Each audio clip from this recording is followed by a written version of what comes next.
તો અમેરિકાના આપે દ્રશ્યો જોયા, આપણા ગુજરાતની પણ આપને ખ્યાલ છે, અહીં પણ વરસાદ મહેરબાન છે એ વાત ખરી છે, પરંતુ ઉત્તર ભારતની વાત કરીએ તો અનેક રાજ્યોમાં વરસાદે રીતસરનું કહેર મચાવ્યું છે. ખાસ કરીને પહાડી રાજ્યોમાં તો ભારે પૂર અને ભૂસ્ખલનથી લોકોનું જીવવું મુશ્કેલ બની ગયું છે. ત્યાં જનારા યાત્રાળુઓની હાલત પણ કફોડી છે. બીજી તરફ ઉત્તરાખંડ હોય, રાજસ્થાન હોય કે પછી મધ્યપ્રદેશ, આ સહિત અલગ અલગ રાજ્યો વરસાદે અહીં જનજીવન ખેરવી નાખ્યું છે. હવે પછીના અહેવાલમાં દેશભરમાં તોફાની વરસાદની સ્થિતિ આપને બતાવીએ.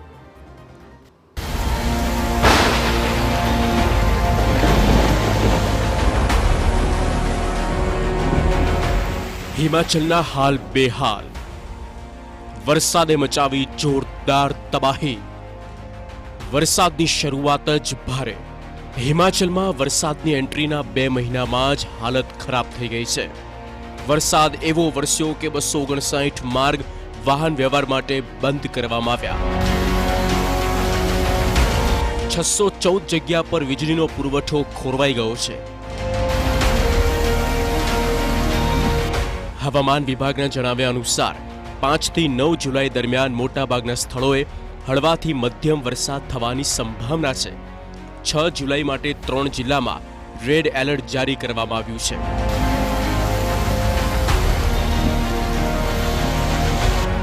ભારે વરસાદને કારણે મંડી સહિત અનેક વિસ્તાર પ્રભાવિત થયા છે. હજુ પણ આવનાર કલાકોમાં ભારે વરસાદનું એલર્ટ આપવામાં આવ્યું છે.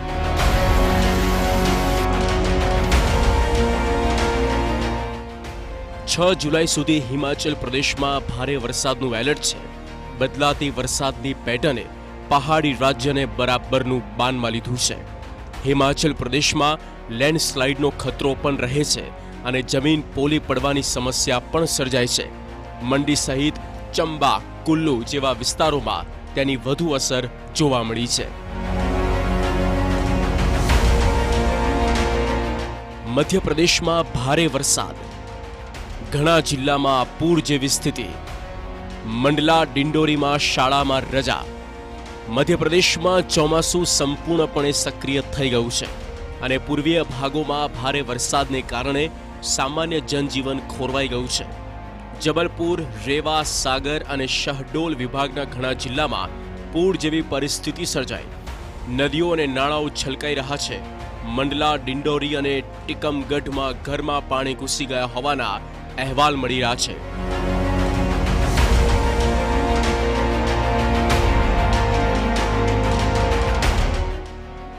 મંડલામાં 5 લોકોને બચાવાયા. ડિંડોરીના 100 થી વધુ ગામોનો સંપર્ક કપાઈ ગયો છે. મંડલામાં 12 કલાકથી સતત વરસાદને કારણે ઘણા રસ્તા બંધ કરવામાં આવ્યા.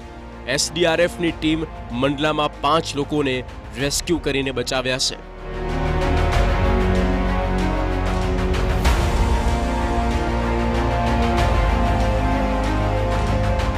ભારે વરસાદમાં રાજસ્થાન. હજુ પણ છે વરસાદની ચેતવણી.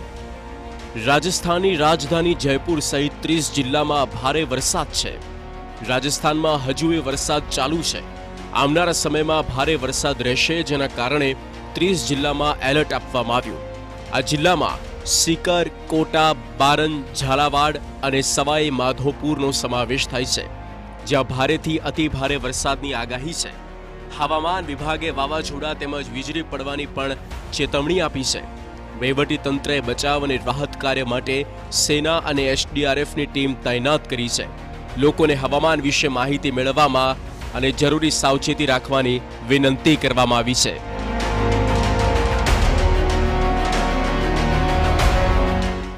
ઉત્તર ભારતમાં પણ નદી નાળા ઉફાન પર છે. આફતરૂપી વરસાદ ત્રાટક્યો છે, જેના કારણે લોકોનું જનજીવન ખાસ્સું પ્રભાવિત થઈ ગયું છે. Bureau report, TV9.